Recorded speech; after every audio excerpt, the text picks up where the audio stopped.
ভিডিওতে আপনারা দেখতে পাচ্ছেন ব্রিক সোকিং হাউসে ব্রিক্স রেখে কিউরিং করা হচ্ছে। এই সোকিং হাউসের মোটার রেশিও 1:8 হয়ে থাকে। ইট কিউরিংয়ের জন্য সবচেয়ে ভালো প্র্যাকটিস এটা।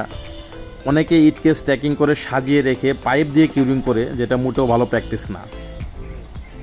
ইটকে যদি সম্পূর্ণভাবে পানিতে না ডুবিয়ে কিউরিং করা হয় তাহলে কিউরিংয়ের আসল উদ্দেশ্যই পূর্ণ হবে না। তাই ইটকে সোকিং হাউসে সম্পূর্ণভাবে ডুবিয়ে রাখতে হবে। ইটকে সোকিং হাউসে 24 ঘন্টা ভিজিয়ে রাখতে হবে এবং কাজ শুরু করার 8 থেকে 10 ঘন্টা আগেই তুলে রাখতে হবে।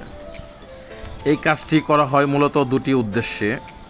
একটি হলো ইট থেকে লবণ দূর করার জন্য, অন্যটি হলো গাঁথুনির সময় ইট যেন মোটর থেকে পানি শোষণ করতে না পারে। গাঁথুনি থেকে যদি ইট পানি শোষণ করে তাহলে মোটর বন্ডিং দুর্বল হবে, ফলে ওয়াল ঝুঁকিপূর্ণ হবে। কনস্ট্রাকশন রিলেটেড এরকম আরও ভিডিও পেতে ফলো দিয়ে পাশে থাকুন। ধন্যবাদ।